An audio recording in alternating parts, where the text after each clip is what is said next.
Hebrews, Hebrews. This is Prophets of Awakening. This is our Shabbat class, the 17th of February, 2023. The title inside the room is we'll be dealing with the scattered sons of Jacob. Give an account of their story, kind of go into that and break it down. Okay, this Prophets of Awakening. You can go to our YouTube channel. We have a lot of videos on YouTube, over 900, that you can check out and get information and get you a good foundation. If you like what you're hearing and receiving on the channel, I'm asking you to like, share, and subscribe to the channel. It would be greatly appreciated. And if you want to support the channel, we have a cash app at the bottom of the screen. Okay, it'd be greatly appreciated. And I just want to let everybody know that our hours have changed, to try to accommodate the people in different time zones. So we'll be on Tuesday nights for our advanced Bible study. We'll be on at 7 o'clock Eastern time, 7 to 9. And then the same on a Wednesday night for our reading through Tanakh, 7 to 9, and then we come back on Thursday nights for our women's advanced Bible study. Although we had a little difficulties last week, that's been corrected. So we'll be on at 7 to 9 Eastern time, an hour earlier than we would normally was on. And then we have Friday nights for our Clubhouse for our men's advanced Bible study. Starts at 7 to 9 Eastern time. Then Saturdays, the time is the same. We come on at 10 to 12 a.m. for our morning Sabbath class, and then 6 to 7 for our evening Shabbat class, close out the Sabbath on every week. So with that being said, for those that don't know, this is a non-Messianic channel. By that I mean that we deal with the Tanakh and the Torah. Tanakh being the Old Testament, so-called Book of Remembrance, and the Torah is the first 5 books of the Old Testament that was given to Moses by the Lord of Hosts, or Michael, on the mountain.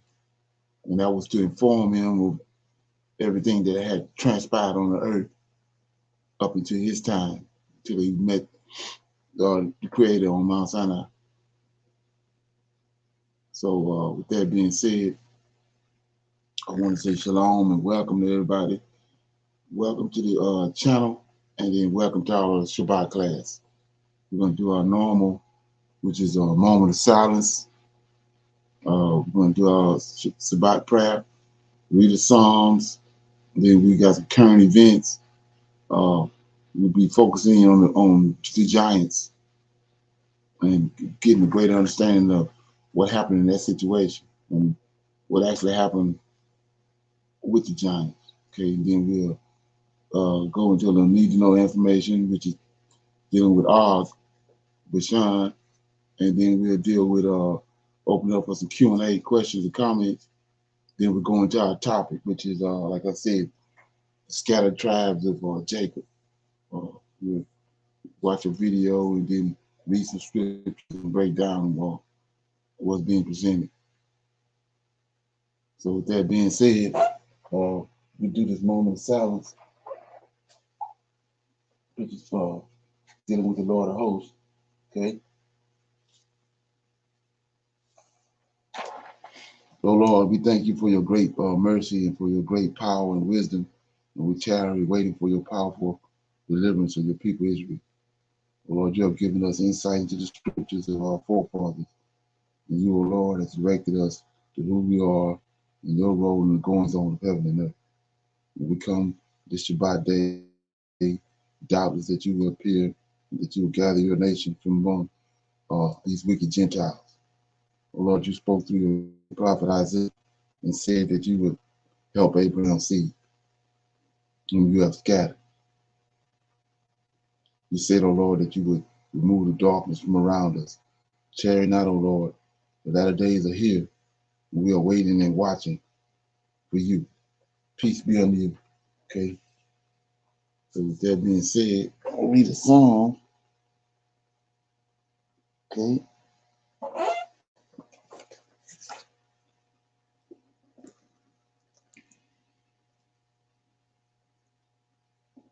So I'm gonna read Psalm 67. It's it says, "Let all the people praise thee." It's one of David's chief musicians, Nigat is his name. I'm not butchering the name. God be merciful on us, bless us, and cause his face to shine upon us. See thou, that thy way may be known upon the earth, thy saving help among all nations. Let the people praise thee, O God, and let all the people praise thee. O let the nations be glad and sing for joy, for thou shalt judge the people righteously and govern the nations upon the earth. Selah. Let the people praise thee, O God, and let all the people praise thee. Then shall the earth yield her increase, and God, even our God, shall bless us. God shall bless us, and all the ends of the earth shall fear him. So we see right here that when you have the right understanding of who our God is, we have so many Israelites that's waking up, but they're still holding on to this false God that was in the New Testament. So in order for these receive these blessings and the blessings that our forefathers had, we had to deal with the God that our forefathers dealt with. And it's not the God in the New Testament. So as soon that you come to terms with that, you'll be further along in the road in dealing with the Creator and receiving the blessings and a greater understanding of what Scriptures is talking about. Okay. So with that being said, we go into some current events, and then we'll look at a little need to know information. And like I said, we'll open it up for some Q&A, and then we go into our topic, the scatter sons of Jacob. Okay.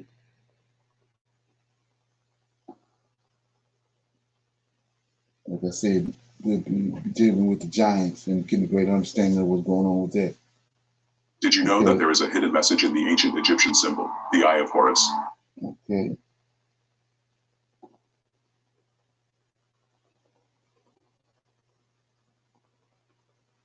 Recounts various battles and wars that took place in antiquity, millennia ago. However, what if I told you that, in the days of Abraham, there was a colossal and gigantic war involving 4 kings from different nations against 10,000 giants? Are you curious about this topic? Do you want to know when and how this battle occurred, as well as learn about the kings and races of giants involved? I'll tell you all about it. There were 3 races of giants. If you want to know more about this whole story, leave your like, comment, and share the video. This is another video in our series on the giants of the scriptures. The Great War in the days of Abraham, 10,000 giants against 4 kings and their armies. The Grand Battle, this immense war that unfolded in the days of Abraham, is meticulously narrated in the book of Genesis, specifically in chapter 14. In this passage, you will find detailed accounts of the conflict involving 4 kings against 5 kings. At the peak of this colossal war, the clash between these 4 sovereigns and an incredible 10,000 giants stands out. Join me now and follow the reading of chapter 14 of the book of Genesis. And it came to pass in the days of Amraphel, king of Shinar, Arioch, king of Elasa, Kedorlaomer, king of Elam, and Tidal, king of Goyim, that they made war with Bera, king of Sodom, Bersha, king of Gomorrah, Shernab, king of Admah, and Shemeber, king of Zeboim, and the king of Bela, that is Zor. All these joined together in the valley of Siddim, which is the Salt Sea. 12 years they served Kedorlaomer, but in the 13th year, they rebelled.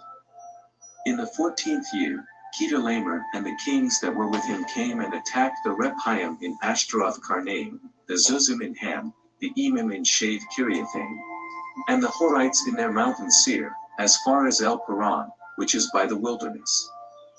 Then they turned back and came to En-Mishpat, that is, Kadesh, and they conquered all the country of the Amalekites, and also the Amorites who dwelt in Hazes and Tamar. And the king of Sodom, the king of Gomorrah, the king of Admah, the king of Zeboim, and the king of Bela, that is Zor, went out and joined together in battle in the valley of Siddim, against Kedorlaomer, king of Elam, Tidal, king of Goyim, Amraphel, king of Shinar, and Arioch, king of Elasa, 4 kings against 5.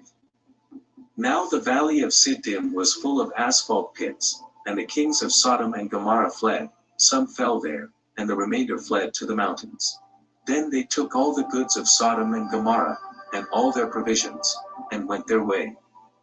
They also took Lot, Abram's brother's son who dwelt in Sodom, and his goods, and departed. Then one who had escaped came and told Abram the Hebrew, for he dwelt by the terebinth trees of Mamre the Amorite, brother of Eshcol and brother of Aner, and they were allies with Abram. Now when Abram heard that his brother was taken captive, he armed his 318 trained servants who were born in his own house, and went in pursuit as far as Dan. He divided his forces against them by night, and he and his servants attacked them and pursued them as far as Hobah, which is north of Damascus. So he brought back all the goods, and also brought back his brother Lot and his goods, as well as the women and the people. And the king of Sodom went out to meet him at the valley of Shave, that is, the king's valley. The reading extensively covered the great conflicts that occurred in the days of Abraham, involving 4 kings against 5 kings, as well as 3 races of giants. Now, I will address the identity of each of these kings, detailing their kingdoms and whom they defended, according to the biblical narrative. The first king mentioned in the text is Amraphel. But who was King Amraphel? In Hebrew, it is Amraphel, in Greek, Amraphel, and in Latin, Amraphel. Amraphel was the king of Shinar, also known as Sinir, which, to clarify, is the general term for the land of Shem. This land is Babylon, or more precisely, Sumer, also referred to as the original land of Shem. Imagine a perfect charging cable that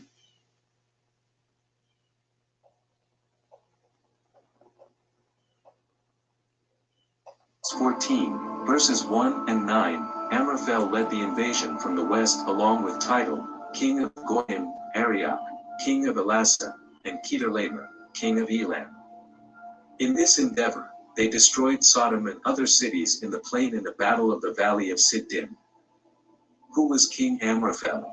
He was a monarch of Sumerian origin, a descendant of Cush, who ruled over the people of Sumer during the time of Abraham. Some claim that he was known as Quintrapastu, his original name in ancient Sumerian. He is identified as King Quintrapastu, which literally means great person in ancient Sumerian. The term Amraphel is equivalent to the ancient Sumerian Quintrapastu. This equivalence arises because the cuneiform letter corresponding to and in Hebrew would be Kita in Sumerian, and the term Rapaltu becomes Rapastu in Sumerian. Therefore, he is recognized as the biblical king Amraphel, with Quintrapastu being an ancient Sumerian interpretation of this figure. As for the leader of these 4 kings, we have Kedorlaomer, the king of the nation of Elam. The Elamites, the people of Elam, are recognized as one of the earliest Semitic peoples, descendants of Shem. Kedorlaomer, king of Elam, ruled over the land of Elam, corresponding to the present-day region of Iran. Originally inhabited by the descendants of Shem, including the Elamites, Kedorlaomer is mentioned in ancient Elamite texts as Kedorlaomer. Regarding Arioch, king of Elasa, some views identify him as a ruler of Asia Minor. The theories vary regarding his specific location, with some pointing to Cappadocia and Antioch. Most, however, suggest that he was a king in the region. Tidal, the king of Goyim, known as Tidal in Hebrew, ruled over the land of Goyim. A linguistic curiosity here is that, in Hebrew and Phoenician, Goyim means nations, and in Semitic, it means peoples. This suggests that Tidal could have been a king of ethnically mixed nations or peoples, formed by tribes of different origins. This interpretation aligns with the view of David Rohl, suggesting that Tidal is equivalent to Tisdal, a Hurrian ruler in the Zagros Mountains, possibly in the region of Iran or Iraq. In summary, Amraphel, king of Sinai, ruled over the Sumerians. Arioch, king of Elassa, was associated with Cappadocia in Asia Minor. Kedorlaomer, king of Elam, was a Semitic ruler descended from Elamites in what is now Iran, and Tidal, the king of Goyim, was possibly a king of the Hurrians. Now, I will address the Great War against the 10,000 giants of three distinct races that faced the four kings of the land at that time. The three races of giants mentioned in the text of Genesis, chapter 14, are as follows. Rephaim, or Rephanes. This is the first race of giants mentioned, biblically described as possessing colossal and imposing giants. Also called Rephanes, they faced the four kings and their armies in Ashtaroth Karnaim, being defeated. The Rephaim giants reached up to 5 meters in height, making the battle challenging for the four kings and their armies. Zuzites, the second race of giants mentioned in the text, are the Zuzites, also known for being imposing and monstrous giants. The Bible does not provide many details about the Zuzites, making them a relatively obscure group in the biblical narrative. Their mention is mainly associated with specific events and locations during the war described in Genesis 14. Like many passages in the Old Testament, the narrative may have historical and theological meanings, but specific details about some of the mentioned groups may be limited. In summary, the Zuzites are identified as a people present in Ashtaroth Karnaim during a conflict mentioned in the Bible, but information about them is limited. Kedorlaomer led his armies in the defeat of the Zuzites in the land of Ham. Emmons, the third race of giants faced by the four armies of Kedorlaomer and his allies, were the Emon giants, whose literal meaning in ancient Hebrew and Aramaic is the monstrous or the terrible. The Eves dwelt therein in times past, a people great, and many, and tall, as the Anakims, which also were accounted giants, as the Anakims, but the Moabites called them Eames. These verses indicate that the Eames were a people who inhabited the region that the Israelites approached during the Exodus. The text suggests that the Eames were large and tall, similar to the Anakims, and indeed, the Moabites considered them akin to the Rephaims. The term Rephaims is often associated with peoples of exceptional stature or giants in the Bible. The Bible does not provide many specific details about the Eames, and their mention is quite brief. The biblical narrative often uses these ethnic groups or peoples as part of its historical and geographical context, without offering extensive information about their cultures or histories. But we can say without a doubt that they were grotesque and frightening, constituting a crucial part of the Great War. The battle was undoubtedly monumental, involving Rephaim, Zuzites, and Eames giants against the four kings of the land. Despite the giants measuring from 4 to 5 meters in height, the four kings and their armies prevailed in the fight. Even though men at that time were more numerous than the estimated 10,000 giants, the battle was not easy for the armies led by the four kings and rulers of those regions. Now, I want to hear each of your opinions. Okay, so like I said before, so many people have a bad understanding of what was really going on with the scriptures. We see right here in this particular story right here in Genesis 14 that it was giants all over the place. So it should change your perception of what's exactly going on at that time. So I want to shine a light on a couple of things before we go on. Well, first of all, I'm asking anybody have any questions or comments on that. Okay, so we see that there was giants all over the place, right? Well, I want to shine a light to kind of put a lot of this stuff in perspective. If you go to Genesis 14, where we was at, you can go to 13. Genesis chapter 14, verse 13. And there came one that had escaped. He had escaped from this battle that was going on, especially in Sodom. Sodom and Gomorrah. Sodom was part of the area, the geographic area where they were fighting the giants. It says, and there came one that had escaped and told Abram, which is Abraham, the Hebrew, for he dwelt in the plains of Mamre, the Amorite, brother of Eshcol, and brother of Anor, and these were the confederate with Abraham. So it's a lot going on with this verse. So first of all, we see that it says Abraham dwelt in the plains of Mamre, the Amorite. So Mamre is an Amorite, and Mamre is a giant. And he got a brother called Eshcol and another brother called Anor. So these are the giants that the spies saw. Later on, when the spies went to go and spy the land out for Moses, this is what we saw, these three boys, these three giants right here. Right? So let's look at that. Okay. And so you go to Genesis 18, and then it brings it more into perspective. You see that in 13, 3 angels came to Abraham, right? It says, the Lord appeared unto him in the plains of Mamre. They go Mamre right there. Most people have no idea what's going on, but you see right here it says, in the plains of Mamre. And he sat in the tent door, and he did. So he dwelling in this territory of this giant. The plains of Mamre. Mamre is a giant. We know that from Genesis 14, verse 13. And not only that, you got brothers there. They got a region where they dwell in, but Mamre dwell in this area right here, and this is where Abraham is, and Abraham is confederate with them. So you say, what's going on? Well, this is what the scriptures is talking about. Well, they discontinued it and said it's not scripture, but in the book of Enoch, Melchizedek, the figure in Melchizedek, which is at beginning, Adam was Melchizedek, and it was passed on to each one of those men that's in Genesis before the flood. So that's what they was doing. This Melchizedek character was teaching these giants and everybody around the wisdom of heaven that he was getting from the angels. So that's why Abraham is confederate with these particular giants right here, because it goes all the way back to what his forefathers was doing.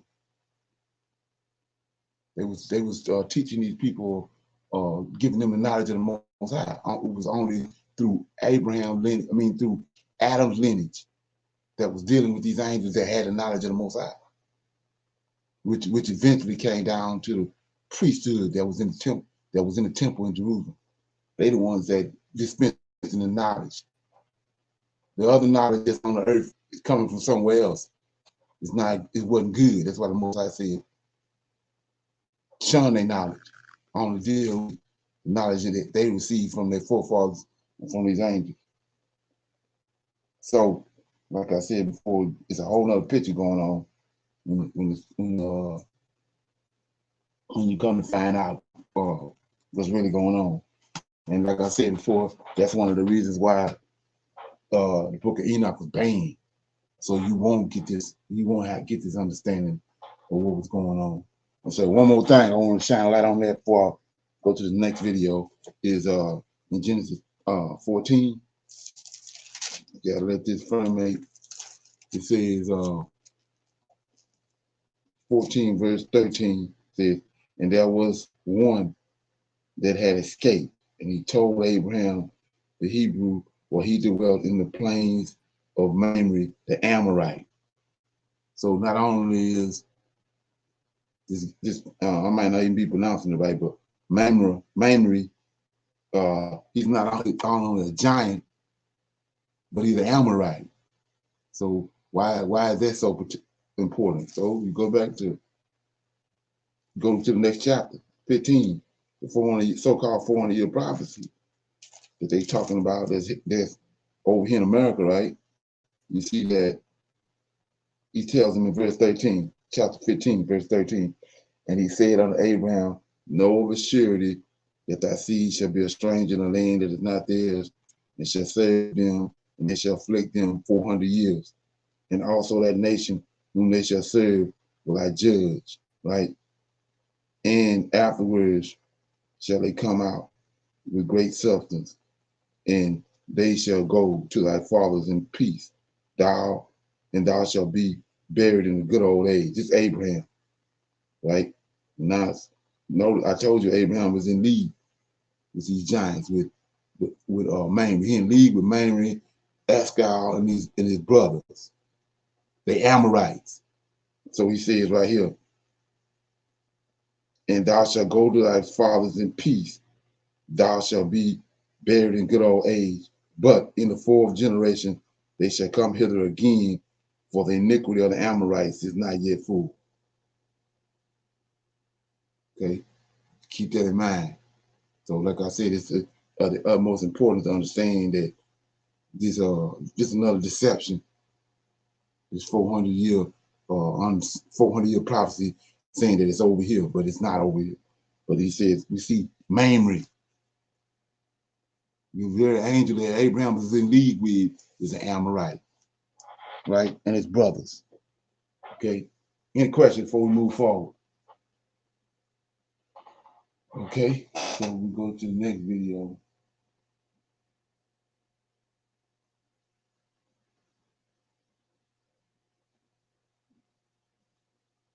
Have been a subject of great controversy throughout human history, sparking debates about their origin, dating, and various other aspects related to them, as well as their supposed builders.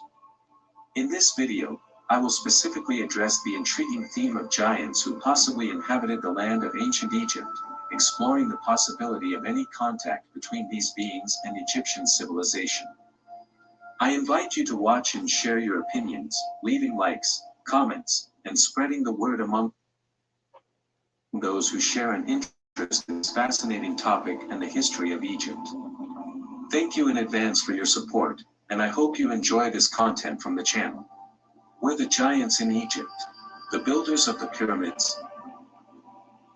Undoubtedly, just like the Israelites and other peoples of the Middle East, such as the Canaanites, Sumerians, and Akkadians, the Egyptians also had contact with ancient giants. In the Egyptian context, as well as the Nubians to the north of Africa, there is evidence of a relationship with these imposing beings. Some theories suggest that the Egyptians' connection with ancient giants was so significant that it included a friendship that led to collaboration in the construction of the iconic pyramids. Many speculate that these giants... So notice what we just found out, that Abraham had a friendship with a certain group of giants, and the Egyptians had a certain friendship with a certain group of angels, but this has been covered over in the so-called 66 books of truth in the New King James. Ranging in height from approximately 9 to 13 feet, played a crucial role in transporting and placing the immense blocks of stone used in the construction of the pyramids. The hypothesis gained strength with the discovery of the skeleton of Pharaoh Sonakht, belonging to the Third Egyptian dynasty. This Egyptian leader was nicknamed the Giant by the Egyptians, and although his stature was approximately 5 feet 11 inches, a recent article in Live Science, released on August 4th, highlights that he was 5 inches taller than the imposing Pharaoh Ramses II and 8 inches taller than the average height of men at that time. It is important to note that in today's context, many men reach this height, but at that time, they could be considered giants. These findings continue to fuel the debate about the possible presence and influence of giants in ancient Egyptian civilization. Throughout Egypt's history, numerous examples of exceptionally tall beings have been reported, excavated, and depicted in Egyptian art. Among these records, there are examples of giants, including mummified fingers, which have been kept away from public knowledge. Discoveries indicate sizes ranging from 7 to about 16 feet in height, approximately 4 meters and 80 centimeters. Thorough research of archaeological records, ancient texts, and analyses of hieroglyphs and Egyptian art has begun to shed light on this phenomenon of giants in ancient Egypt. Sarcophagi approximately 13 feet long were discovered, along with bones of remarkably large dimensions, often kept secret from the media. These archaeological finds, which include sarcophagi and bones of impressive size, are often so extraordinary that they end up being kept secret, but it is difficult to hide such discoveries. A peculiar example is the famous giant finger, measuring approximately 1.25 feet long, found mummified in Egyptian soil. Calculation indicates that this finger could only belong to a being over 13 feet tall. The entire Middle East region has deep legends, stories, and mythologies about giant human beings, with heights ranging from approximately 10 to almost 16 feet. Alongside sacred references from the Bible, which include accounts such as Moses fleeing Egypt and facing attacks from different populations, tribes, and races of giants, such as the fearsome Rephaim of Canaan, as well as the race of giants known as Anakim, among others of beings over approximately 10 feet tall, we come across the narrative of the giant Goliath. In the Old Testament, we also find the biblical story of Og, the king of Bashan, who was more than 13 feet tall and 6.5 feet wide. Numerous reports from newspapers and articles corroborate the reality of these giants and their races, with their enormous skeletons and bones unearthed in remarkable proportions in the biblical lands of the Middle East, Egypt, Africa, and other regions of the Middle East. Some theorists even suggest that a ruling elite in Egypt, possibly composed of prehistoric Egyptians, also known as Hamitic Egyptians or simply Hamitic Egyptians, were seen as superhuman.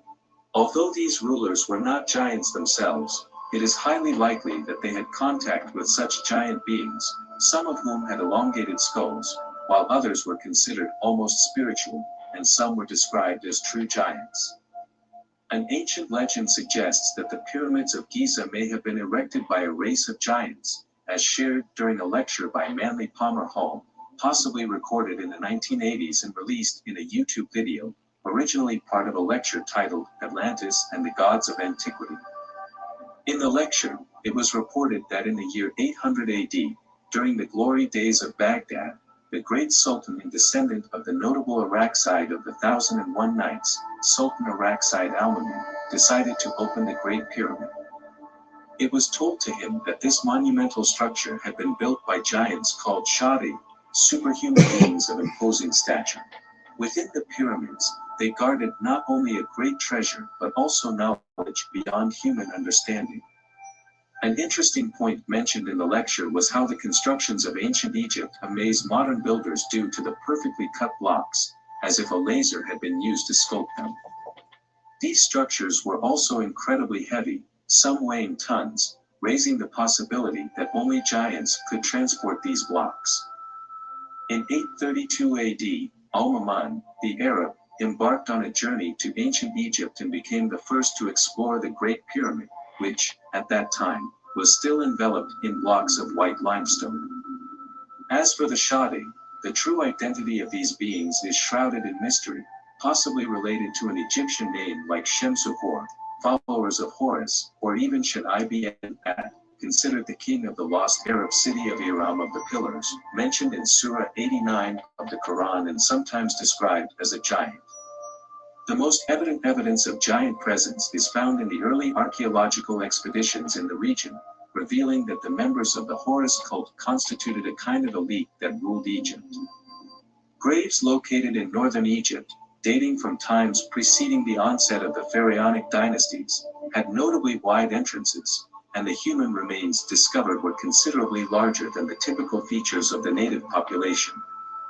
According to historians, the disparity was significant, though verifying the truth of these accounts in books and articles is challenging, as, if true, they could have been suppressed by the prevalence of biased archaeology.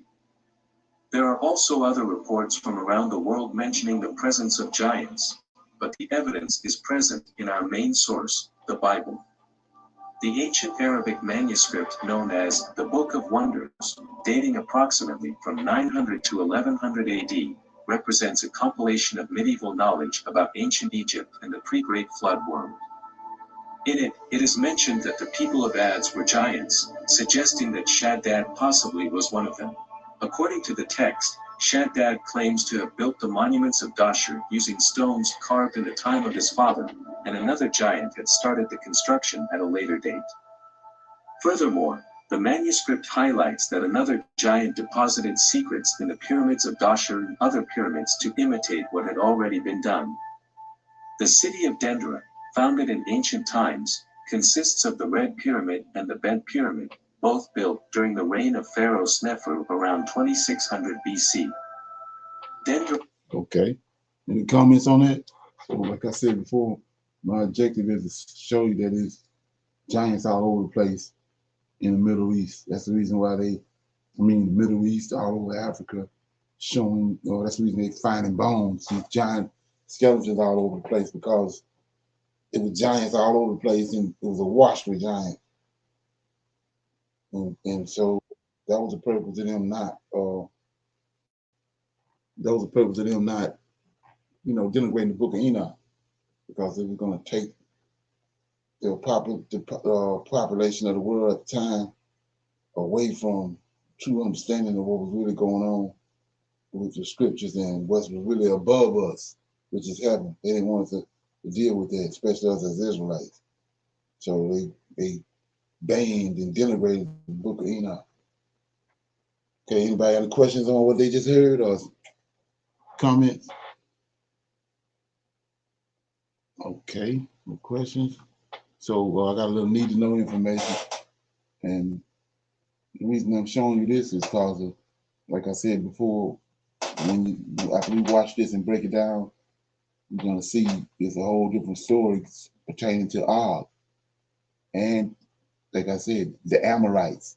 The reason why the Creator or the Lord of Hosts said that the time of the Amorites. And so when you figure out what's going on with the time of the Amorites, you can figure out when these so-called 400 years actually went down, when it really actually happened, and what the prophecy is talking about. Okay.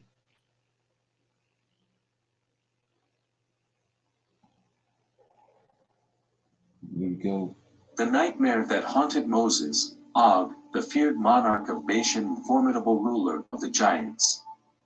Did you know that God needed to comfort Moses, speaking words of encouragement to him, due to the great fear that Moses felt for the formidable giant Og, the king of the giants of the Rephaite lineage?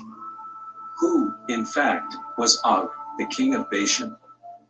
In this video, so let's look at this right quick. I talked about it last night on Clubhouse, but I was talking about Abraham, our forefathers before the flood, Enoch and all them, why they had no problem with getting down on the ground and putting their face to the ground when they came across these angels. So we see right here, Bashan, not only him, but he's an Amorite. Go back, Mamre was an Amorite. He's an Amorite. It's Amorites all over the place, especially in the Middle East. So Abraham had to get counseling from these angels. That's how afraid he was of God. So if you're afraid of God, which is a product of a fallen angel who sleeping with a woman, how much more you think they was afraid when they said that the angel of the Lord appeared to them? So it's got a lot to do with where we at today. Like I said, you got people thinking they got this to say, that to say, I believe this, I believe that. But that's because we ain't encountered this. This part of Most High's creation being taken away from us. We don't even really understand it. So Abraham had to get counseling. He's afraid of. Let that friend know. I will discuss its origin and share interesting facts about it in another episode of our series about the giants mentioned in the scriptures. So, don't forget to leave your likes and comments, and follow this new content on our channel. Moses' nightmare, Og, the king of the Rephaite giants. According to several Old Testament records, Og, whose name means gigantic in Hebrew, played the role of ancient monarch of the Amorites, a people who inhabited the regions of Canaan and are mentioned in scriptures since patriarchal times. Og had Rephate ancestors. So these Amorites in the land of Canaan. He just told you that. Not in America. So 400 years can't be over here. He said the time of the Amorites is not yet full. The Amorites ain't over here. Mamre, Escal, his brothers, they Amorites. They over there. Not over here. Okay? And was part of the giants of the Rephaim lineage, and he and his army were defeated by Moses and his followers in an intense battle fought in Edrei, which probably corresponds to current Dara, in Syria. From ancient times to contemporary literature, the figure of Og, the giant, has appeared in several works. For example, John Milton references Og in his epic, Paradise Lost, describing him as one of the Nephilim, giant beings descended from the sons of God and the daughters of men. The internal timeline of Deuteronomic history, specifically in the book of Devarim or Deuteronomy, indicates that the fall of Og, the fearsome Rephate giant who ruled over the Amorites, occurred around 1440 BC, that is, approximately 3,440 years ago. The Amorites were a Semitic society and spoke a West Semitic language. Their culture was influenced by Mesopotamian culture and, later, by Canaanite culture, with whom they came into contact in the Levant region. The Amorites are mentioned in the Bible, especially in the context of the Israelites' conquest of Canaan under the leadership of Joshua. The Amorites were one of the ethnic groups that inhabited the land of Canaan and that the Israelites encountered during their journey. Og is also mentioned in the Islamic religion and is referenced in the Quran as a giant about 13 feet tall. The Bible describes Og's stature based on the size of his bed, which was approximately 9. How do you keep losing weight? You had a burger for lunch and you stole no. Okay, like I said, I'm telling you, there's all these Amorites, the world in the land of Canaan. As recorded in Deuteronomy 3 verse 11, equivalent to about 13 feet 9 inches high by 5 feet and 3 inches wide. The precise height of Og, according to the standard cubit of the time, which could have been the Israelite cubit or, most likely, the Egyptian cubit that Moses used at that time, varies between 13 feet and 9 inches and 14 feet and 9 inches, with width 5 feet 11 inches, according to different interpretations. Arguably, Og was a giant of extraordinary proportions, perhaps the largest giant mentioned in sacred scripture in terms of height. The Bible informs that Og was part of the Rephate people or lineage, mentioned in the book of Deuteronomy, chapter 3, and in other parts of the Bible, such as in Genesis, chapter 14, among other passages of the sacred scriptures. The Rephaites were known to be a race of fearsome giants, often portrayed as monstrous beings, almost like legendary figures. An intriguing fact about the Rephaite giants is that the term So check this out. This right here. Some serious information. So Rephaim, if you go to Genesis, let's look at it right quick. You go to Genesis chapter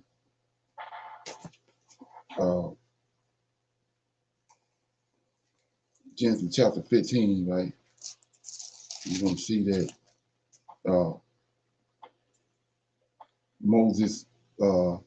Abraham had a covenant with the Lord. And he received the land of Canaan and everything in it. So let's read that. 18, chapter 15, Genesis 15 and 18. In the same day, the Lord made a covenant with Abraham, saying, what day? You said the same day that he got the prophecy. The so-called 400-year prophecy is supposed to be over here. Same day. It says, in the same day, the Lord made a covenant with Abraham, saying, unto thy seed, unto the Israelites, the Hebrews, have I given this land, from the river Egypt unto the great river, the river Euphrates. So that the giants is there, but he just gave the land to Abraham. So how in the hell can it be over here? How can it be over here? The Amorites is over there. So let's look at it. 19.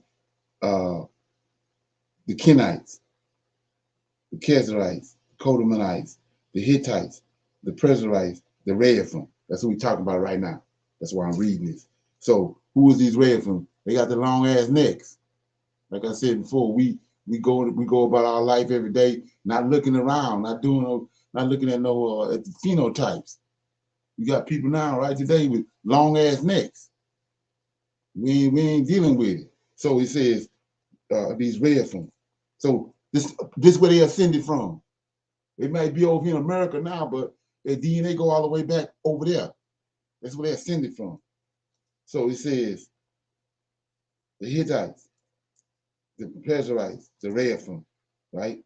Then 21, the Amorites and the Canaanites, the Girgashites and the Jebusites. So also we got the Rephaim right here and the Amorites. They over there in the land of Canaan. So it's ain't no way in here Genesis 15 pertaining to over here. So anyway, he's gonna tell you what's up with these Rephaim and the reason why he said the time of the Amorites is not yet fulfilled. Let's look at it. Listen to it. Okay. Let me get back over where I was at. Okay. Hayam, or Rephahite, literally means undead, Undead. referring to them as the living dead, or those who people believe to be dead, but who in fact were still alive. That's why they live so long. Then go back, I was telling you about how go to these gods, they so-called gods in Egypt, and the world that they're dealing with, the underworld. So it's a world under them that they're dealing with, and these he said those that die and go down to the pit. Come on. So these Rephaim, they was different than all other the Rephaim and the Amorites. There's something else going on with them, almost like vampire status. But anyway, let's go keep going. This term makes a reference that is little explored in current times, right, as it refers to the giants who were thought to have been annihilated due to the flood, but who ended up reappearing and being called Rephaim, or living dead, due to this initial belief in their extinction. Og is recognized as a ruler among the Amorites, who were the descendants of Canaan.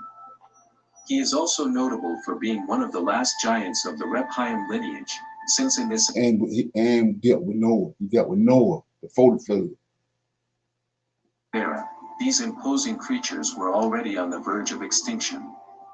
In the time of Abraham, they were already rare, and in the era of Moses, although scarce, they still persisted, surviving until the period of the kings of Israel. Yeah. The character Og, king of... So he says, surviving until the time of the kings of Israel. Like he said, to the time of the Amorites is not yet fulfilled. When Moses and them came back and Joshua, that's when they brought them to the end. Time of the Amorites. Ain't no way in hell it's talking about over here in America. You got to undo that. Okay? Bashan, a formidable giant, is shrouded in a deep mystery, as the Dead Sea Scrolls attest. Among these writings, a volume known as the Book of Og, the king of the Rephate giants, stands out, which arouses great curiosity. Soon, I will explore some references and present a special video about this book. Furthermore, in ancient rabbinic traditions, Og, the king of Bashan, is considered a giant survivor of the flood, according to some rabbis and ancient Jewish traditions. They claim that he would be around 3,000 years old and would have lived at the time of Moses, having survived the flood. According to Rabbi Rashi, he hid in Noah's ark during the flood, begging Noah for permission to enter, and Noah agreed, thus allowing him to survive. According to other ancient Jewish traditions, Og is credited with surviving the flood. Og's own book states that he was around 3,000 years old and managed to survive the flood by climbing the highest mountain in the region. This common bathroom habit is robbing your memory. Did you know that memory loss has not...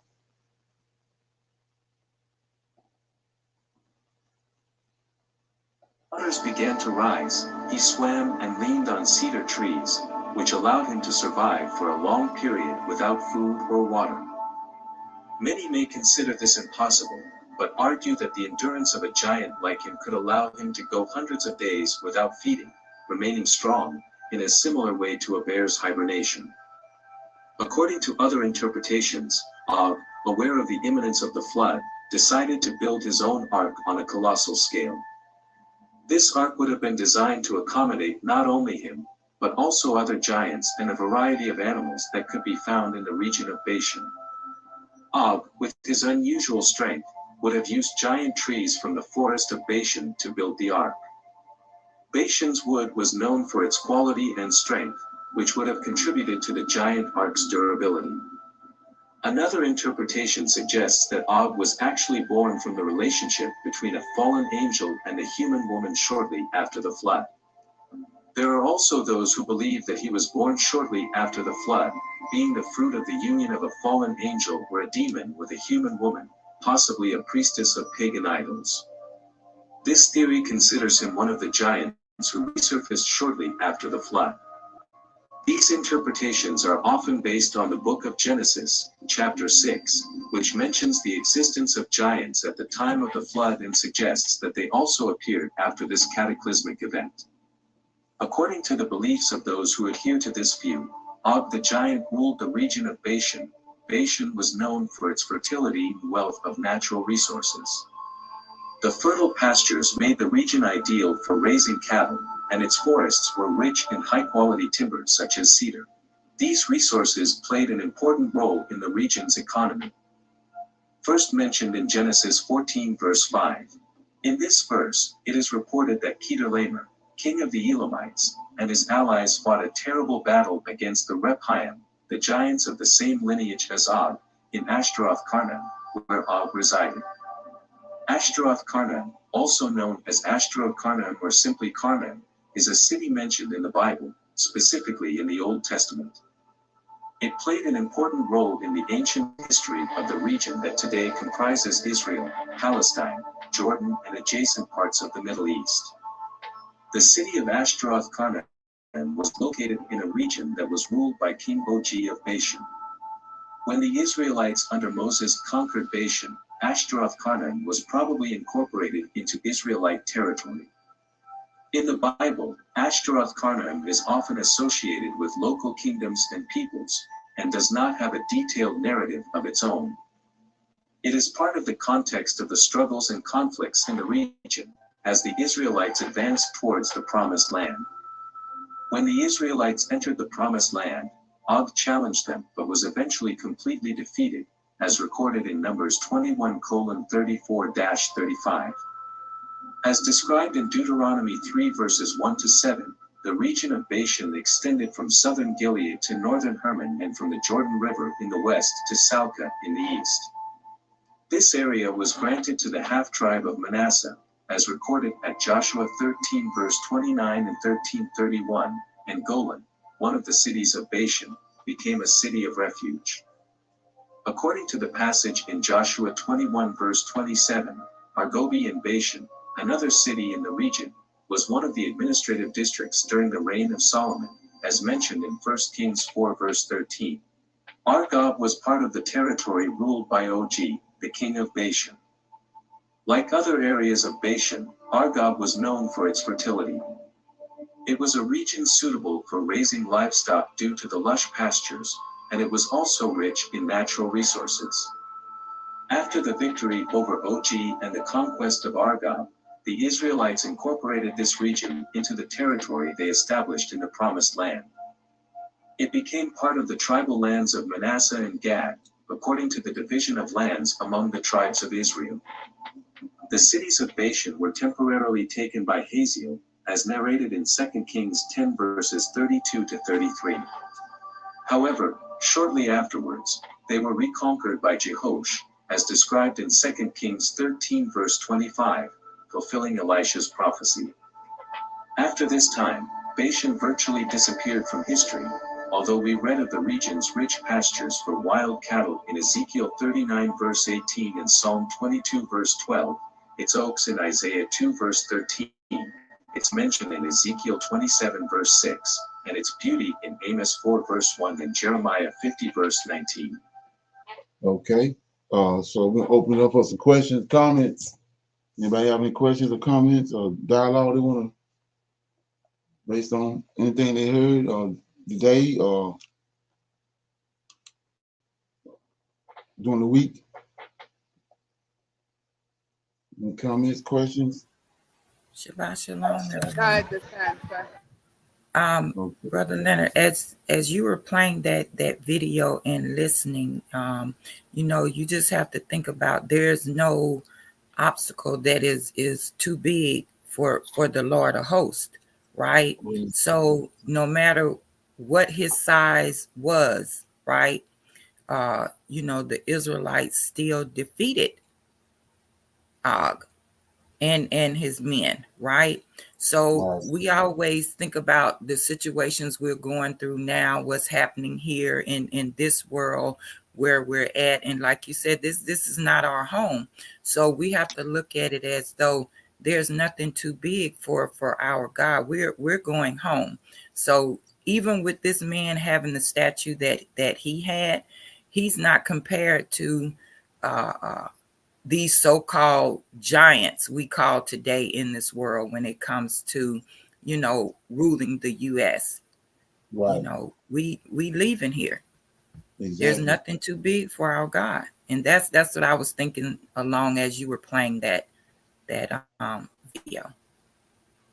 Right. Okay.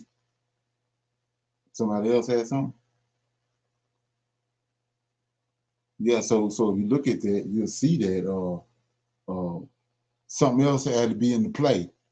When you look at, they telling you how many tens of thousands of them was Og was just one of them. So how did the Israelites defeat them? So let's look at the Trinity. They say the Father, the Son, and the Holy Ghost was there in the beginning.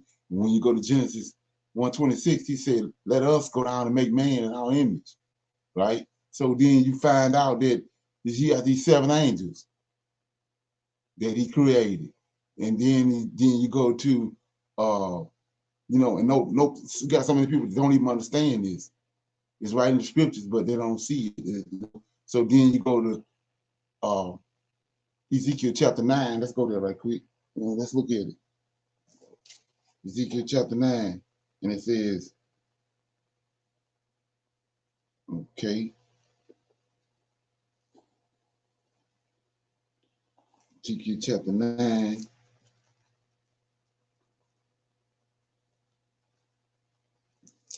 Right, and it says the vision of slaughter, right? It's a vision of slaughter, and it says Ezekiel talking. He cried also in mine ear with a loud voice, saying, "Cause them," see that right here, "cause them that have charge over the city to draw near, every man with his destroying weapon in his hand." Right? And then it's 2. And behold, 6 men came from the way of the higher gate, which lieth toward the north, and every man with a slaughter weapon in his hand. And one man among them was clothed with linen, with a writer's inkhorn by his side. And they went in and stood beside the brazen altar. These ain't no regular men. These are the same 7 men in Genesis chapter 1:26. Say, let us go down and make man in our image. But right here, each one of them got their own strong weapon in their hand. Yes, The sir. Lord of hosts' destroying weapon is his sword. This who knocking these giants off. Like I said, you think when David threw that stone would actually kill Goliath? Oh, Yeah, come no. on. Something else going on. But when you understand the scriptures, just like in Exodus. Let's go to Exodus right quick and look at it. It says, and this is what they've done to us by denigrating the book of Enoch. So go to I was going somewhere. Got off my comment. Yeah, 23. Exodus 23. And you see that okay.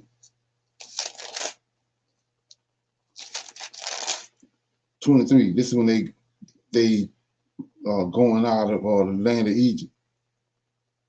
And they Mount Sinai. It says, "Behold," 23 and 20. "Behold, I send an angel before thee to keep thee in the way, to bring thee into the place which I have prepared.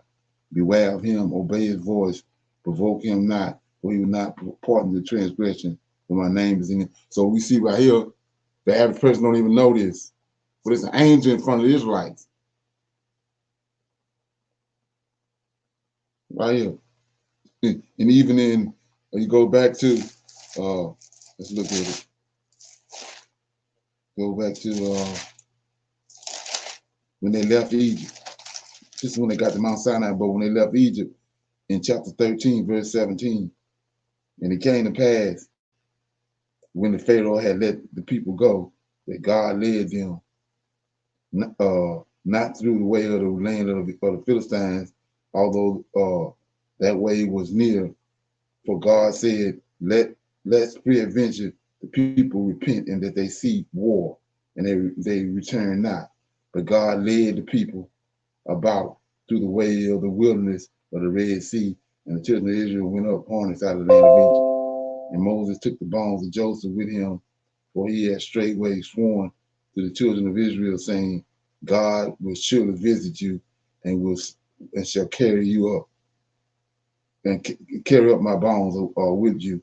And they took their journey from Sackcloth and encamped in the Etham in the edge of the wilderness. And the Lord, here you go, the Lord went before them by day in a pillar of a cloud, that's the Yahweh, to lead them the way, and by night in the pillar of a cloud to guide them, to give them light, and to go by day and night. He took not away the pillar of the cloud by day, nor the pillar of fire by night before them. So it was an angel in front of them, right? So what's this pillar of fire? Same fire that lit on the bush in Exodus chapter 3. Same angel. When Pharaoh army came, the same angel moved from the front and went to the back. The angel in front of them. So you say, what are you talking about? Well, that's why nobody ain't messing with them. That's why the giants ain't messing with them, because it's beings with them. We don't have that in our head. We're too busy dealing with JC. We don't see none of this. Okay. In question, you breaking down those scriptures, Brother Leonard, and we truly understand that our Lord, he does not quake in front of anyone, no matter their statue, no matter how brilliant they may claim to be or whatever. So that means that we should not, either. We shouldn't, be frightened. Right. When we understand who he is. Exactly. Right. Exactly. Like I said, that understanding ain't gonna happen overnight. So yeah, with that being said, so this is why they did what they did with the book of Enoch. I want to play this right here because this is important. The whole history of mankind that has answers to every question you could ever ask about the origin of the universe. And because of those answers, this book was banned and then was lost for more than 2,000 years. The Book of Enoch remains one of the most controversial books in the whole of mankind. It makes books like the Metamorphosis. They made it controversial. Right? It ain't controversial. By Franz Kafka or the Satanic Verses by Salman Rushdie look like child play. We first learn of Enoch in Genesis 5, and all we know is that he pleased God so much that he didn't die. He was given an all-expense paid trip to heaven. But this single act left us with more questions than answers. Who was this man who was so righteous that God had to keep death away from him? A special, mysterious character that no one really knew about. Church fathers from the 2nd and 3rd centuries, such as Justin Martyr, Irenaeus, Origen, and Clement of Alexandria, all mentioned the Book of Enoch. The Epistle of Barnabas from the early 2nd century made use of the Book of Enoch a lot. The ancient Roman philosopher Tertullian even called the Book of Enoch Holy Scripture. The first 300 years after Christ, a lot of people knew about and read the Book of Enoch. It was as popular as reading the Harry Potter series up until the Council of Laodicea deemed it wrong and controversial. As a result, the Book of Enoch lost its credibility and was banned, which is still in effect today. Your Bible doesn't have the Book of Enoch. That's how effective the ban was. With the ban, the public stopped using the book, and slowly, the book got lost in the seas of time and was hardly spoken of until the 1400s. An interest in the Book of Enoch resurrected around the time of the Protestant Reformation. Somewhere, by the late 1400s, whispers started to spread that the long-lost Book of Enoch might still exist. But also... So this is what the Lord of Hosts is talking about when he told us that knowledge is going to increase in the time of the end, because it got denigrated by these people right here, a people that's not a people. Esau and Cain descendants came together. Psalms 83, and it denigrated all for forefathers' records and all that. But see, in the last days, that knowledge is going to increase, come back. That's what we're looking at now. Some people banked on people's hunger for the truth and released forgeries of many books that said they were the long-lost Book of Enoch, until a Scottish explorer by the name of James Bruce found the original Book of Enoch in Ethiopia. He found the old manuscript in the holy collection of the Ethiopian Orthodox Church. Luckily, the church preserved this text despite it not being part of the canon of the Bible. The text James Bruce found is written in Ge'ez, which is an old Semitic language that the people of Ethiopia speak. It is believed to have been written between the 3rd and the 1st centuries BC. The text James found consists of 5 parts, and each shows a different aspect of Enoch's life, such as his encounters with the Watchers, his trips to heaven, and the end-of-the-world visions he had. James Bruce came back with 3 copies of the Lost Book of Enoch, originally written in Ethiopian. Richard Lawrence wrote and released the first English translation in 1821. Then, in 1912, we saw the release of the famous R.H. Charles version. 28 years later, other versions of the book were found in a cave, popularly known as Cave 4, and with it came more stories. In 2018, then Secretary of Defense Jim Mattis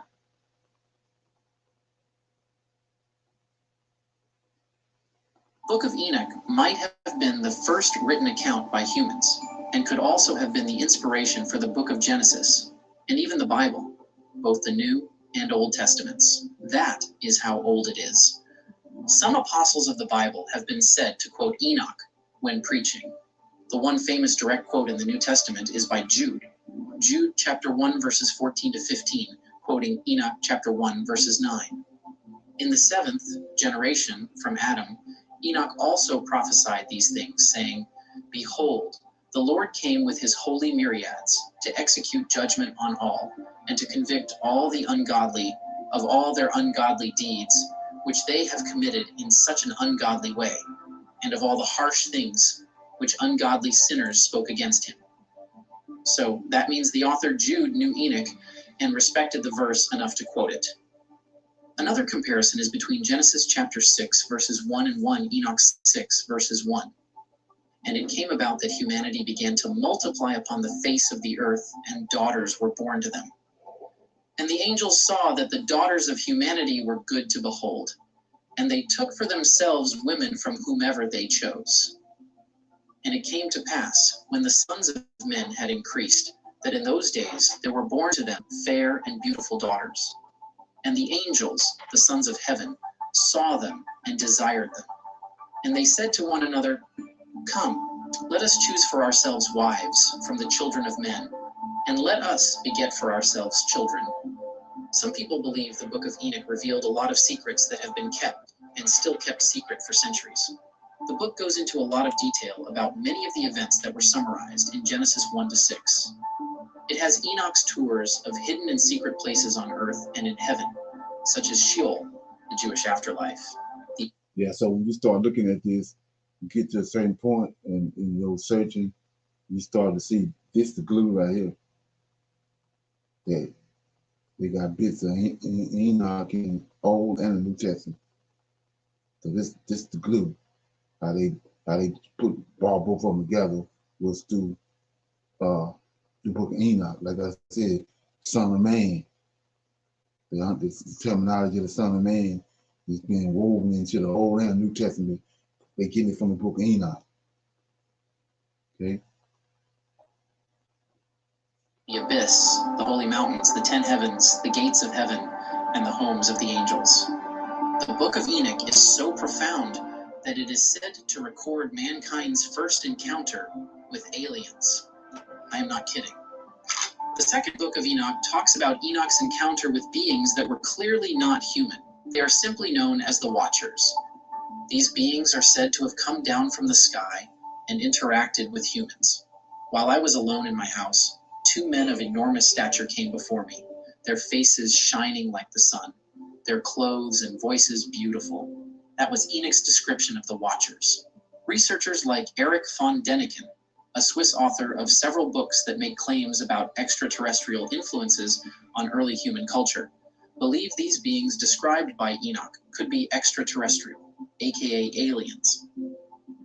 Another interesting aspect of Enoch's description is the means of transportation the Watchers used. The Watchers are described as riding chariots of fire with wheels that spin so fast that they look like they are on fire.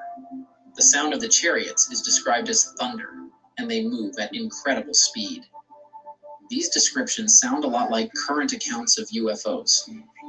A lot of people have given accounts of seeing strange flying machines that move very fast and make noise like thunder, just as described by Enoch. These people are not Christians or strong believers, and even if they were, 60% of Christians are unaware that the Book of Enoch even exists, so the accounts are pretty trustworthy. In such, the first record of aliens visiting our planet comes from the Sumerians, and they sound exactly like what Enoch described. The Sumerians were an old people who lived in Mesopotamia. They were the first people to write down their language, and some people think they were also the first people to study the stars. The flood was the best business to start in 2023 is making money.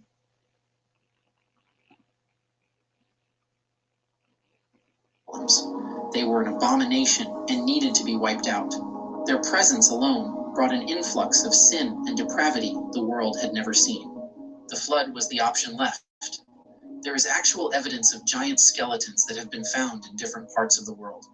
Really huge giant skulls and skeletons that were clearly not human and just prove that at one time on Earth, there was a race of giants. Now you might say, it's all really good stories. You might be right, but what about the prophecies that came true? Aside from descriptive encounters, there were prophecies from the Book of Enoch that happened. The section known as the Book of Dream Visions talks of visions and prophecies even from the very inception of Israel as a nation, all the way to the revolt, which happened around 63-142 BC.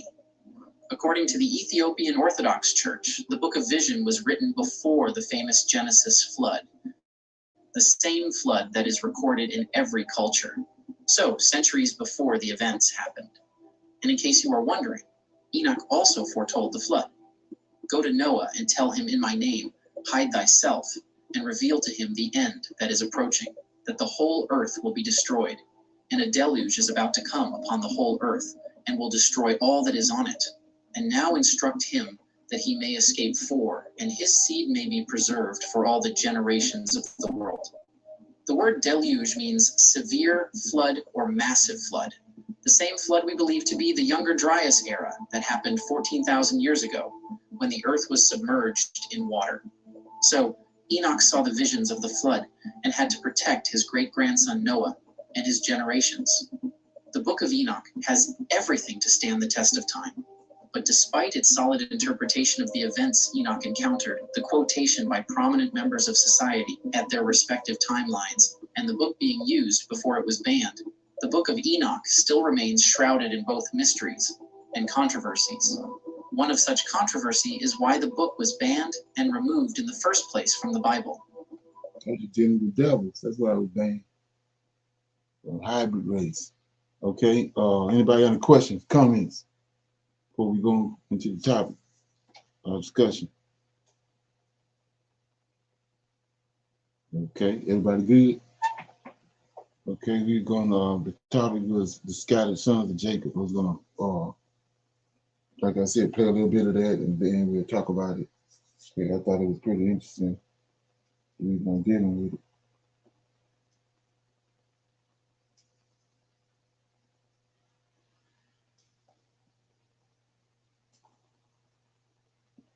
Scatter thee among all people, from the one end of the earth even unto the other, and there thou shalt serve other gods, which neither thou nor thy fathers have known, even wood and stone.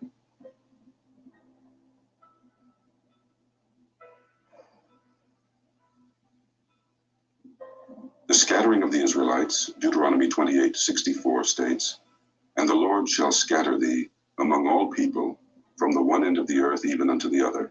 This scattering signifies a divine punishment for the Israelites' disobedience, indicating a widespread dispersion across the globe. This physical scattering of the Israelites from their homeland is a direct result of their failure to uphold the covenant with God. It symbolizes not only a loss of their geographical and political center, but also a dispersion of their cultural and religious unity. Serving other gods. The verse continues with a warning, "And there thou shalt serve other gods, which neither thou nor thy fathers have known, even wood and stone." And there thou shalt serve other gods, which neither thou nor thy fathers have known, even wood and stone. This interpretation typically focuses on the literal and historical aspect of the curse. The Israelites in foreign lands would be compelled to adopt the worship practices of their captors, which included idols made from materials like wood and stone. The modern application of this verse to the worship of money is an allegorical or symbolic interpretation. In this view, wood could be seen as representing paper money, which is indeed derived from trees. This interpretation suggests that just as the ancient Israelites were led to worship foreign gods made of wood and stone, modern descendants of the Israelites are ensnared by the worship of money.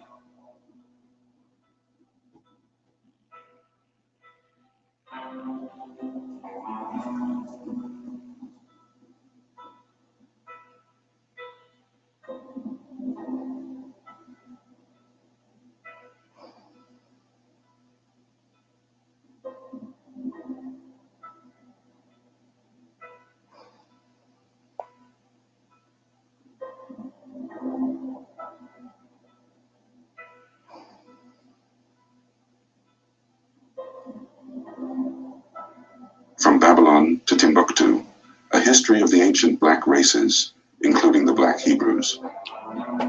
By Rudolph R. Windsor on page 83 reads, "In the year 65 BC, the Roman armies under General Pompey captured Jerusalem. In 70 AD, General Vespasian and his son Titus put an end to the Jewish state with great slaughter. During the period of the military governors of Palestine, many outrages and..." Said the Jewish state, the Medomites.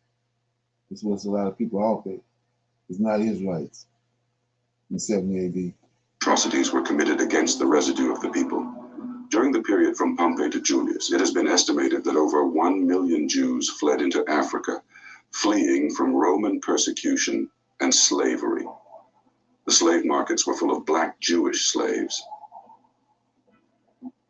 The Roman period, spanning from the 1st century BCE to the 1st century CE, was a pivotal era in the history of the Judeans, marked by significant events that drastically altered their socio-political and religious landscape. The Roman conquest of Judea, culminating in the destruction of the Second Temple in 70 CE by General Titus, and the Bar Kokhba revolt from 132 to 135 CE, were critical events that not only reshaped Judean society, but also led to a profound and far-reaching scattering of the Judean population. The Roman conquest began a phase of direct imperial control over Judea. This period was characterized by increasing tensions between the Judeans and the Roman authorities, largely due to religious and cultural differences, as well as heavy taxation and political oppression. The Judeans' strong adherence to their monotheistic faith and their resistance to Roman paganism often put them at odds with the Roman rulers, leading to social unrest and rebellious uprisings. This event was followed by the Bar Kokhba revolt, led by Simon Bar Kokhba, which further intensified the conflict between the Judeans and the Romans. The revolt initially achieved some successes, but ultimately it was brutally crushed by the Romans. The aftermath was devastating. Jerusalem was razed and the survivors were sold into slavery, executed, or fled. The combined effects of these events resulted in the widespread dispersion of the Judean population. This scattering was both a forced migration due to enslavement and escape from persecution, and a voluntary movement in search of safer and more prosperous lives. The School of the Lost Tribes will upload an extensive breakdown on the sons of Noah and the nations they begot. For now, let it be known that Noah's son Ham is the progenitor of the African races. Ham, the youngest of Noah's 3 sons, had 4 sons: Cush, Mizraim, also known as Egypt, Put, and Canaan.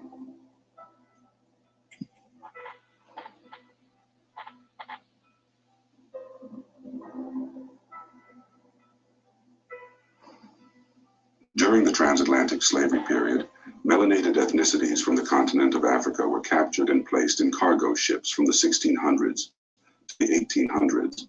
The cargo of people consisted of a mixture of Israelites and African tribes who were captured and mixed together. Not all slaves were Israelites. A large number of individuals from diverse African tribes were also part of this tragic history.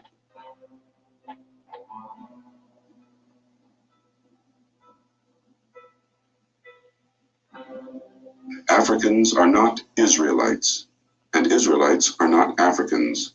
Every face in the photo collage outside the golden picture frame is an African Hamite. The golden picture frame represents the Israelites. Africans are beautiful and exotic tribes of Ham, but they are not the children of Jacob. No disparagement on Africans. The Bible is only concerned with the scattered lost tribes of Israel. Hamites are not Semites. African tribes are not Israelite tribes.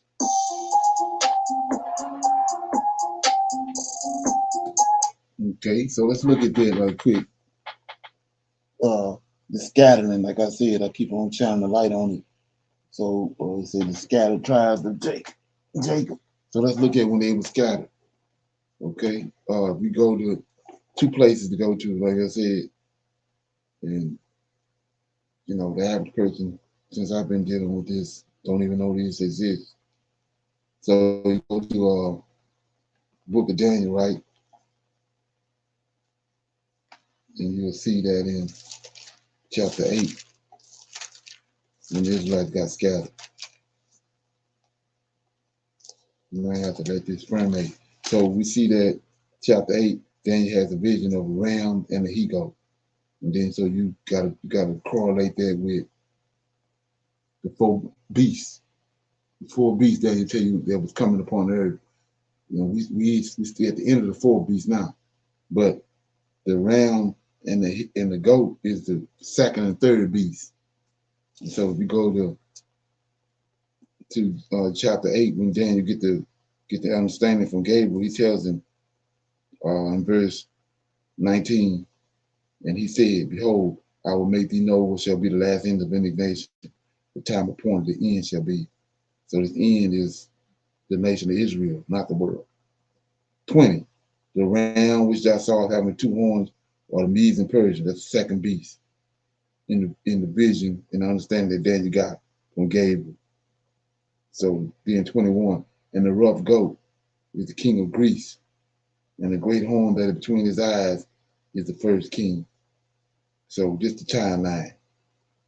The 2nd and 3rd beast, not the 4 beasts, not Titus and Vespasian, not 70 AD when the Romans was on the scene.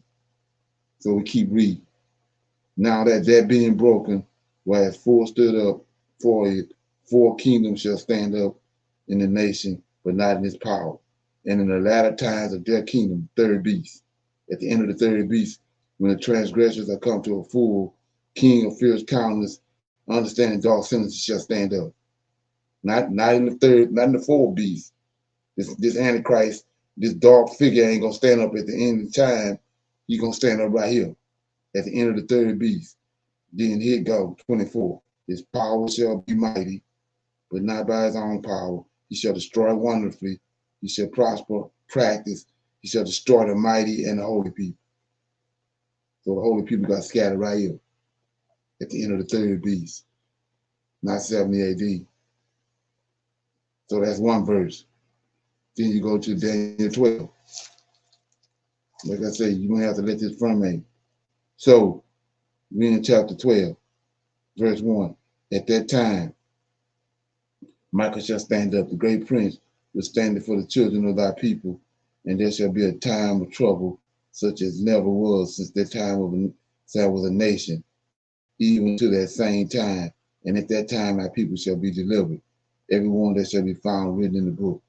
And many of them that sleep in the dust of the earth shall awake, some to everlasting life, some to shame and everlasting contempt. So we see right here in chapter 12, it goes all the way to the end, but he comes back. So this was when Ezekiel 37, verses 1 and 2. Then it says, and they that be wise shall shine as the brightness of the firmament, and they shall turn many righteousness as the stars of heaven. Okay, but okay, so that's the end of the, when Ezekiel 37. Go to verse 4. But thou, Daniel, shut up the words. So now we back to Daniel time. But thou shalt shut up the words of the book, even to the time of the end. Many shall run to and fro. That's what we had today, right? Then I, Daniel, looked, and behold, it's present tense at Daniel time. Then I, Daniel, looked, and behold, there stood the other two, one on this side of the bank of the river, and the other on that bank of the river. And one said to the man clothed in linen, which is upon the waters of the river, how long shall to the end be, the end of these wonders be? And I heard the man clothed in linen, it's Michael. I heard the man clothed in linen, which is upon the waters of the river, when he held up his right hand and his left hand unto heaven, swore by him that liveth forever, that it shall be for a time, and a half a time. And when he shall have accomplished it, here you go. When he shall have accomplished to scatter the power of the holy people, we just read that in Daniel chapter 8. All these things shall be finished. And I heard, but I understood not. Then said I, O my Lord, what shall be the end of these things? And he said, go thy way, Daniel, for the words are closed up, sealed to the time of the end. Many shall be purified. This is Maccabees. Many shall be purified and made white and tried, but the wicked shall do wickedly, and none of the wicked shall understand, but the wise shall understand. And from the time here go your time frame.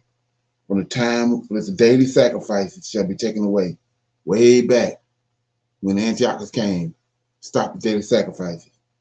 At the time when the daily sacrifices shall be taken away, the abomination that make a desert setups. They put Serapis in the temple, Zeus and Serapis. There shall be 1,190 days. Blessed be he that waiteth to come into the 1,305 and 30 days. But talking to Daniel, go thy way till the end be, for thou shalt rest and stand up in thy lot in the end days. So what lot? Ezekiel 37. When he raised him back up. So we see right here in verse 10, many shall be purified, made white, and tried, but the wicked shall do wickedly, and none of the wicked shall understand, but the wise shall understand. So let's look at that. I'm in Apocrypha. First Maccabees.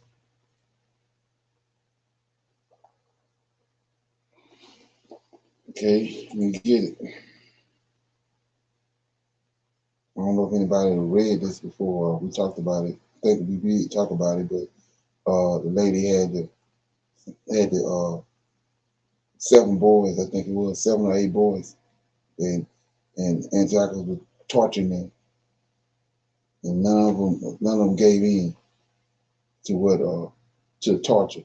They shine like it says and made white, and they glorified God, and they died like that. That's what it's talking about. See if I can find. Anybody got any questions, comments while I'm looking for this? Excuse me, you said you're in the Apocrypha First Maccabees. You're starting right there, sir? Yeah, I'm trying to find it right now. Yes. Yes, sir. So somebody else might know where it's at. I don't know. I'm trying to find it. It's maybe in second Maccabees. Hold on a minute.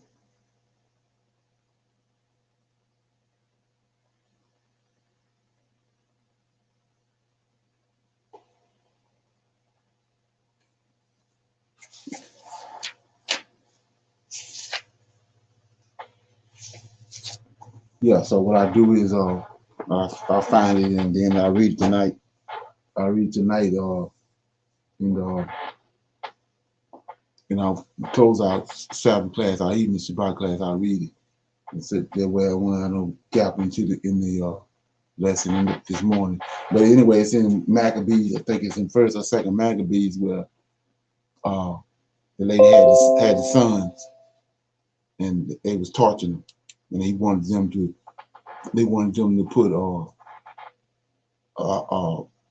sacrifice a hog on the altar, and they wouldn't do it. So let's look at Daniel James right quick before I close, and I'll read it again. I'll read it tonight when I find it. Let somebody else find it for us. Get off of here. But in Daniel chapter 12 it says,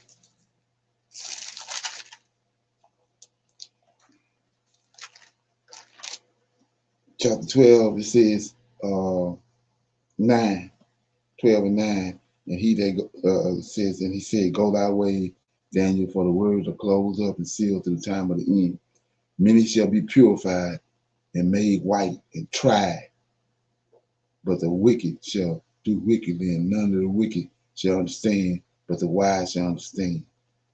So that's the first Maccabees when Antiochus Epiphanes is the Antichrist, and he's torturing them, trying to make them he's getting the righteous ones and bringing them up in front of the people, trying to defile them.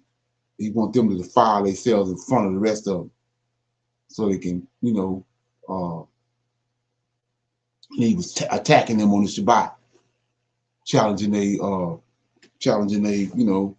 their way, their culture, the way they supposed to not do anything physical on the Sabbath. So they figured that out and started attacking them on the Sabbath to make them defile themselves. But anyway, he took a bunch of righteous men. The one guy, Mathis, was I think, if I'm not mistaken, he may have been a high priest, or he was some high up in the office in the temple, and they brought him out to try to get him. If they got him to eat the swine or sacrifice the swine, then they can get the rest of them to do it. But he wouldn't do it. He was just like Daniel said in verse 10. He was made white, and he shined, and he glorified the Creator, and they killed him. Then he brought the 7 boys up there, the mother and the 7 boys, and each one of them died without defiling themselves, just like Shadrach, Meshach, and Abednego did in the fiery furnace. The reason they got put in the fiery furnace.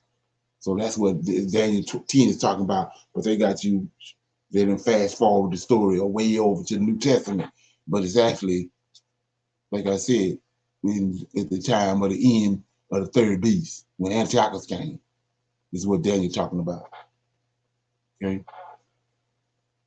Anybody got any comments or questions before we go? Somebody want to shine a light on?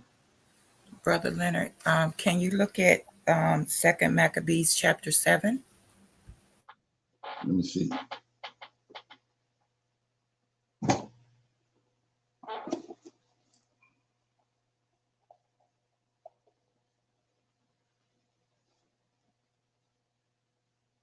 Yeah, God, I had them marked, but I didn't want to. Okay, chapter 7. Yeah, you see it right here. Let me see.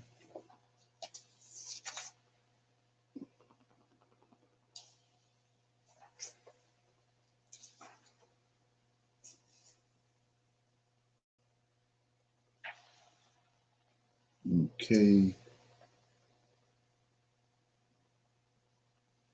Yeah, okay.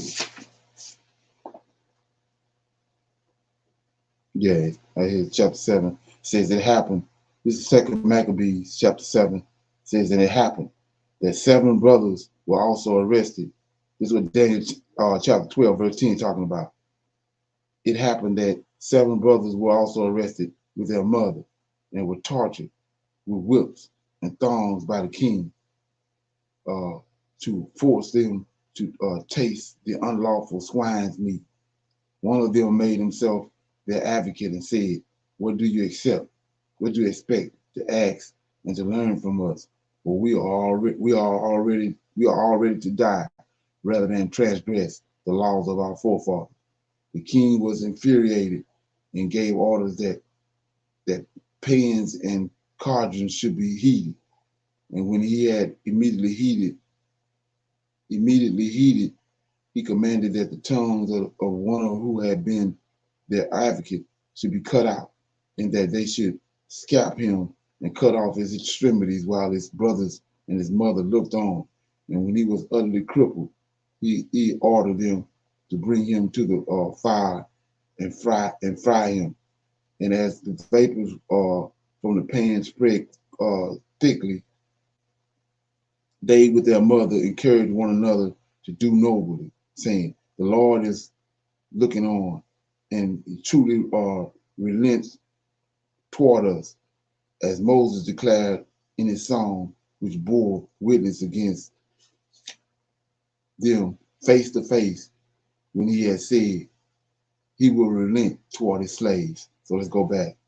It says, verse 6 says, "And the Lord God is looking on," not Jesus. See what the Lamb had today? He said in the last days we're gonna search the scriptures out and find him and return to him. Can't be JC. So he says, the Lord God is looking on. Ain't no damn JC. He said, the Lord God is looking on, and he truly relents toward us, as Moses declared in his song, which bore witness against them face to face. And when he said he will relent toward his slaves, and when the first one had departed in this manner, they brought the second one to be mocked, and they tore off his skin and the head of his hair, and asked him, "Will you eat, or have your brother punished limb by limb?"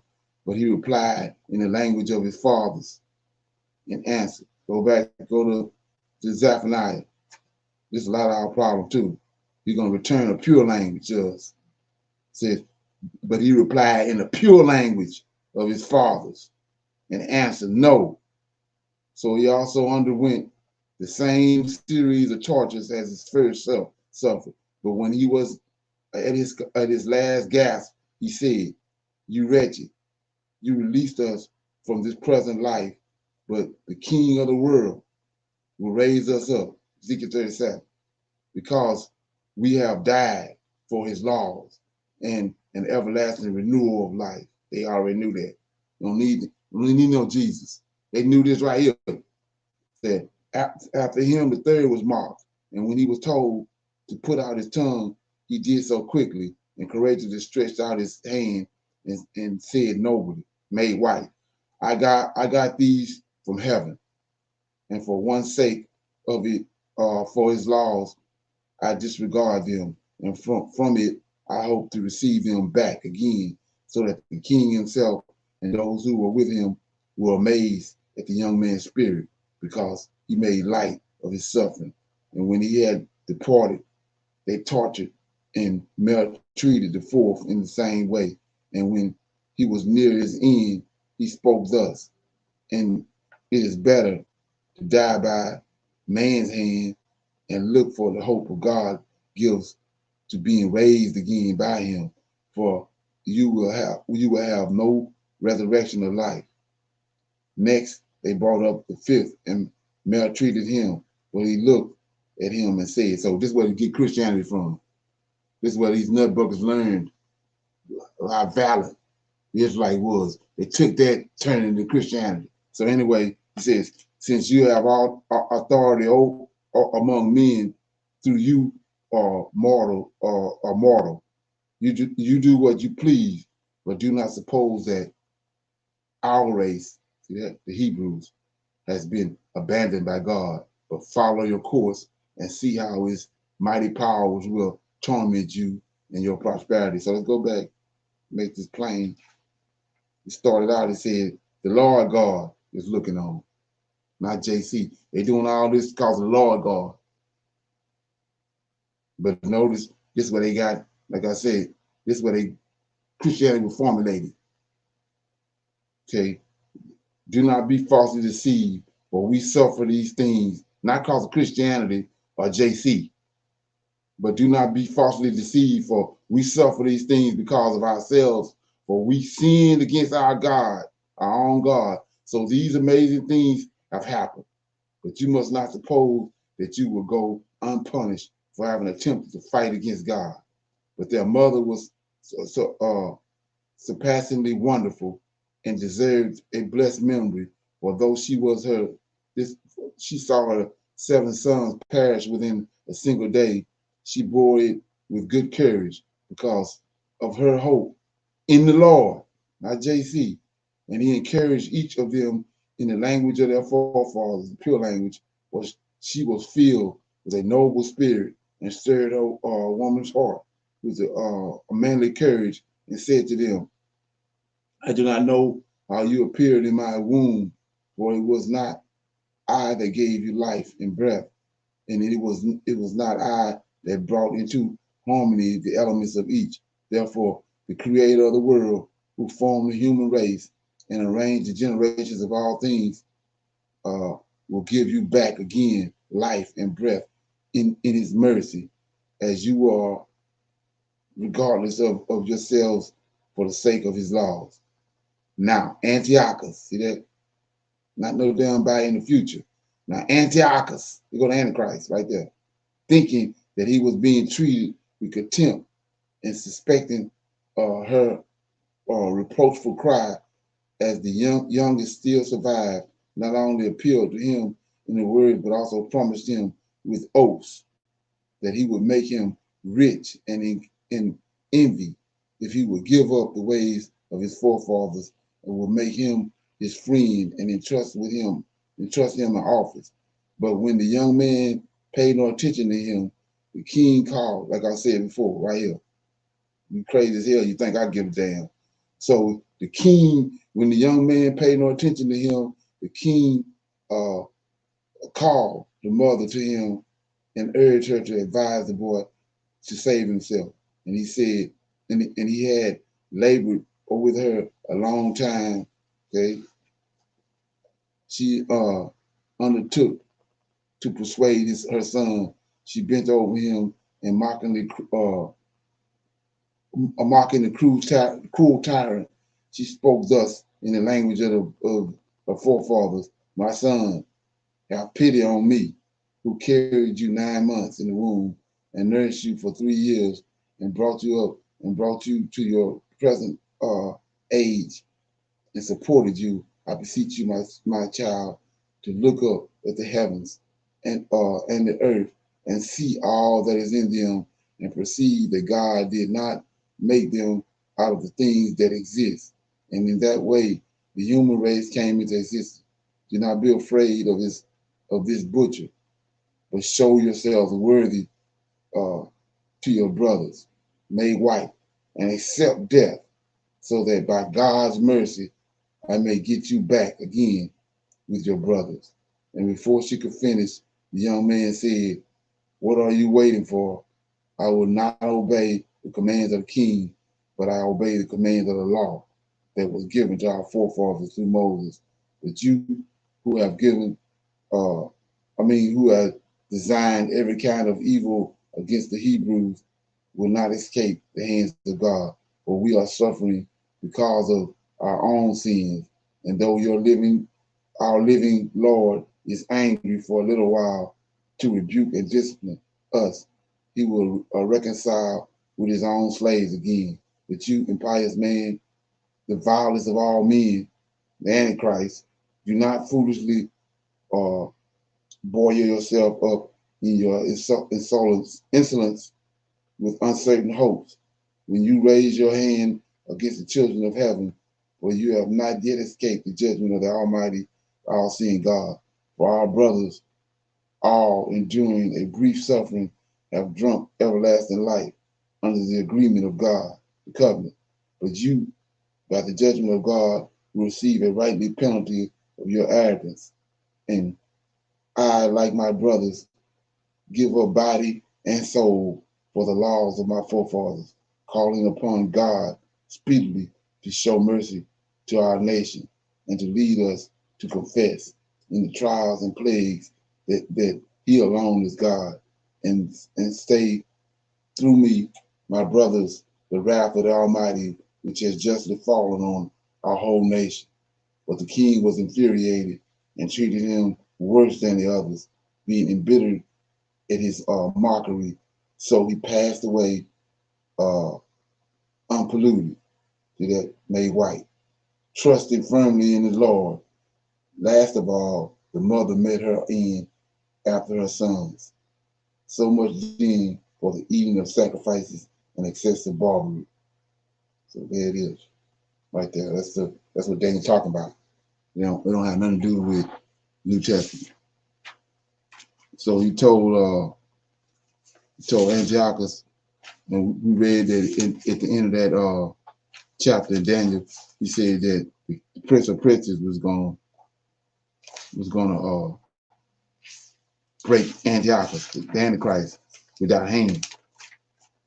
But they want to jump from there to go to the Revelations. But we see right here all the information right here. Let's look at that right quick.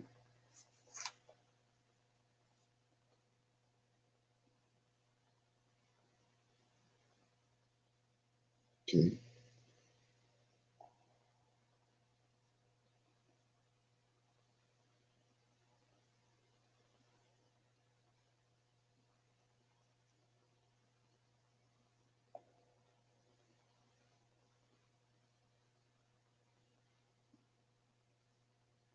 Yeah, it says he was.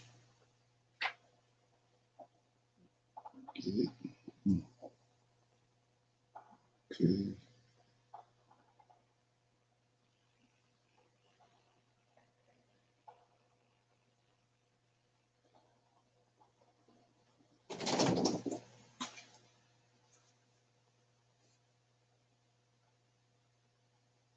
Yeah, anyway, he destroyed Antiochus.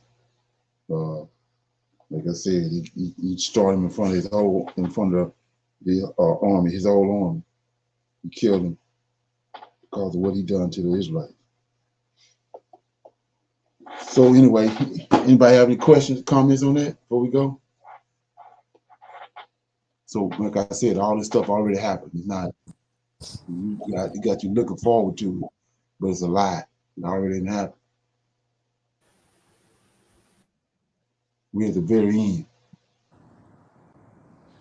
Shalom. Okay.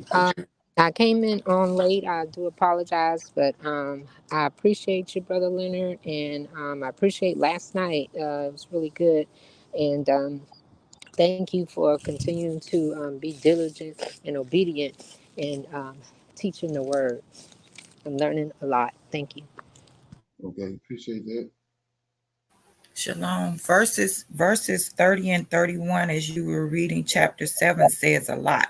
It does not mention anything about the Jew, right? It says Right, Hebrews, right? right, exactly.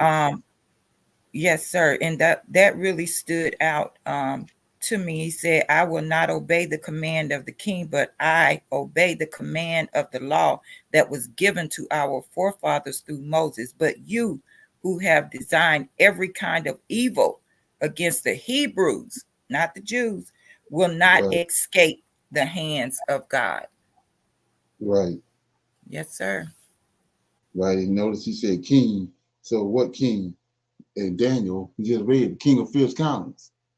The understanding dark sentences shall stand up at the end of the third beast, not during the fourth beast, not in Revelation. The same king and the same prince in Daniel 26. Daniel 9:26 said, after Zerubbabel came back, they rebuilt the temple. Then he said, a prince shall come and destroy the temple. Antiochus was a prince He was the son of King Antiochus. He was a hostage in Rome. And then they brought him, then his daddy died. They went and got him, made him king. So he the prince and the king. And one time he was the prince, then his father died. That's how he became king. He the one who came to Jerusalem. So let's look at that right quick before I say that a few minutes. It says, First Maccabees.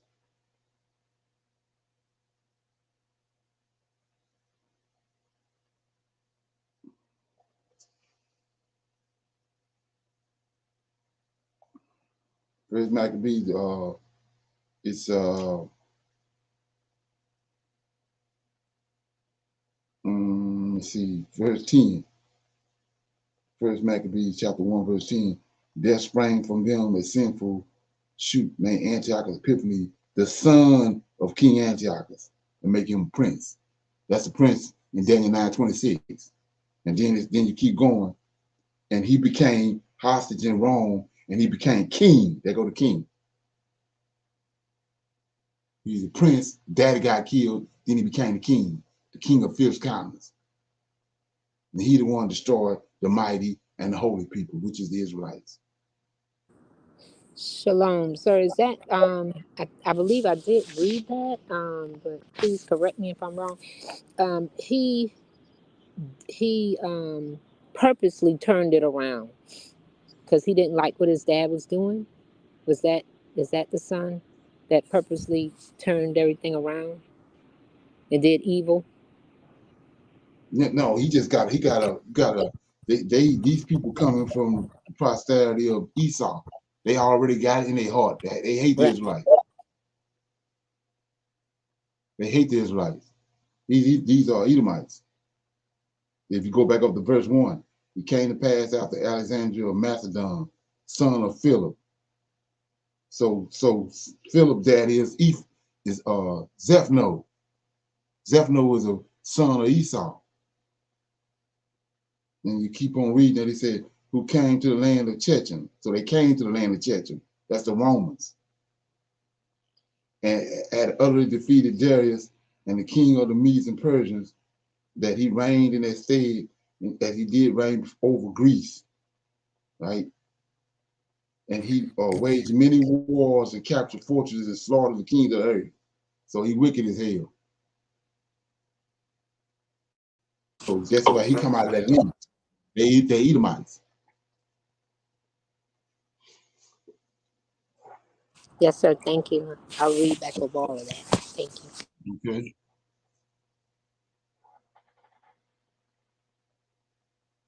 It says chapter 9. Let me see what she's talking about. It must be let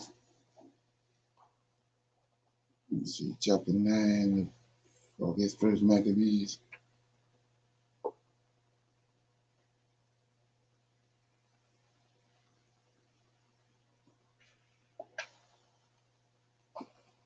Let's see.